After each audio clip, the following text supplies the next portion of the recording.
Zahvaljujem poštovana potpredsjednice. Svoje pitanje upućujem ministru poljoprivrede gospodinu Tihomiru Jakovini. Poštovani ministre, što ste učinili u gotovo 3 godine svoga mandata kako bi pomogli hrvatskoj poljoprivredi, koja se zahvaljujući vama nalazi u iznimno teškom stanju? Na početku mandata obećavali ste agrarnu reformu i pravično raspolaganje državnim zemljištem. Govorili ste o tome kako Republika Hrvatska raspolaže sa gotovo 1 milijun hektara neobrađenog zemljišta. Što je sa tim zemljištem? U vrijeme 2012. godine, za vrijeme suša, govorili ste o velikim projektima navodnjavanja. Danas ne vidimo ništa od tih projekata. Također ste se hvalili sa našim hrvatskim modelom izravnih plaćanja po kojemu bi se za voće i povrće isplaćivalo do 7.000 kuna po hektaru. Što se dogodilo sa svim tim obećanjima? Molim odgovor jer poljoprivredni proizvođači, a posebno oni iz Slavonije i Baranje, sa nestrpljenjem očekuju vaš odgovor. Odgovor na pitanje ministar Tihomir Jakovina. Zahvaljujem poštovani kolega zastupniče, odlično pitanje za aktualac, ali moram reći da se ne slažem sa svim ocjenama koje su dijelom paušalne i populističke čak koje ste iznijeli, jer dozvolite mi da u ovih par minuta pokušam odgovoriti na najveći dio vaših pitanja. Vi dolazite iz Slavonije i najbolje znate kako se raspolagalo državnim poljoprivrednim zemljištem u periodu između 2001. i 2012. i koliko je malo zemljišta stavljeno stvarno u funkciju.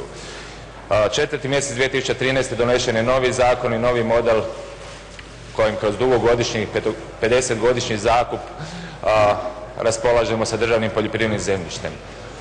Činjenica je da zapravo u 20 i nešto godina nismo ni utvrdili koliko državnog poljoprivrednog zemljišta imamo, licitiralo se različitim brojkama, u ministarstvu je to bilo oko 550.000 hektara, Državni zavod za statistiku ima podatke oko 700, čak na nekim znanstvenim i stručnim skupovima se u istoj temi razgovaralo sa različitim brojkama poljoprivrednog zemljišta. Prije par tjedana smo prezentirali novi informacijski sustav u kojem smo objedinili i točno definirali državno poljoprivredno zemljište. Govorimo o 738.125 hektara državnog poljoprivrednog zemljišta koje je kategorizirano i po županijama i po namjeni, tako da možemo reći da imamo 399.000 hektara pašnjaka, da imamo 262.000 oranica. Također znamo po načinima raspolaganja i po starom zakonu, po modelima šta je dato, ali i ono što agencija sada radi. U 2012. godini po novom zakonu je stavljeno u funkciju oko zakupa oko 1000 hektara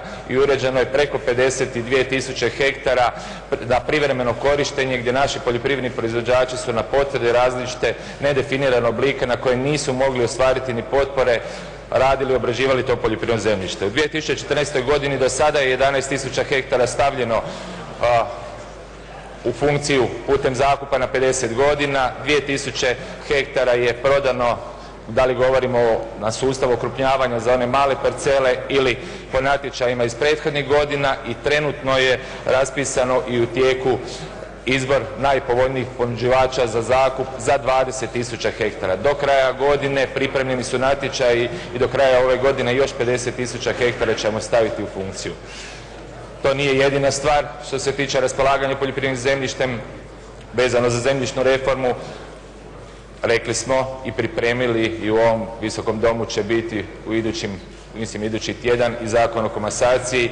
Od 80. godina se nije radila komasacija u Republici Hrvatskoj s obzirom na prosječnu veličinu poljoprivrednog posjeda u Republici Hrvatskoj od 5,6 hektara u velikom broju manjih parcela. Mislim da je to nužan zakon i da zapravo predstavlja paket zemljišne reforme.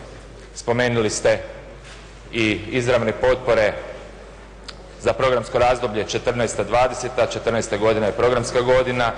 Mi smo na vrijeme napravili novi sustav potpora prema kojem će za proizvodnu 2014. isplata u 15. naši poljoprivrednici moći imati i proizvodno vezane potpore u visinu od 13% ukupne omotnice koja iznosi 423 milijuna eura, a vezano je za one sektore koji su nam najizloženiji, koji su nam najpotrebniji, imaju najveću mogućnost stvaranja dodane vrijednosti. To govorimo o voćarima, govorimo o povrtlarima, govorimo o mliječnom sektoru, govorimo o tovnom govedarstvu i o proizvodnji šećerne repe.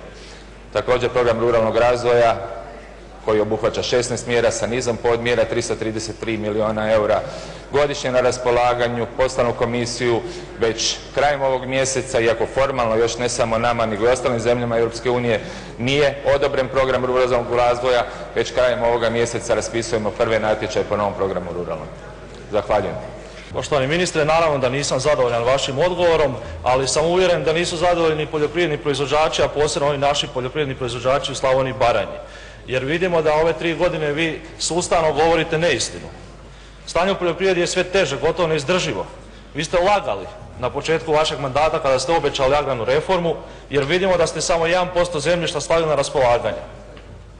2012. godine ste se gotovo kleli kako ćete sve napore uložiti u projekte navodnjavanja, da bi samo godinu dana kasnije, prilikom rebalansa državnog proračuna, hladnokrvno dozvolili smanjenje za čak 400 milijuna kuna, a od čega je 200 milijuna kuna manje za navodnjavanje.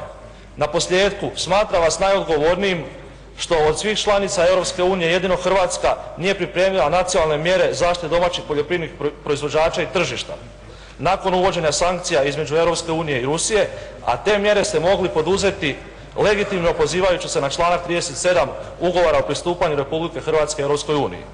Kako niste poduzeli ništa za zaštitu seljaka, europski viškovi voća i povrća će nepovratno uništiti hrvatske i voćare i povrtlare, a što će za posljedicu imati gotovo pa egzodus stanovništva iz već i onako iseljene Slavonije i Baranje. Jeste li svjesni da Republika Hrvatska, zahvaljujući vama i vašoj Vladi, odlučno ide ka ponoru? Te vas molim u ime svih onih poljoprivrednika, nezadovoljnih poljoprivrednika, da časno odstupite s ovog mjesta dok još nije kasno.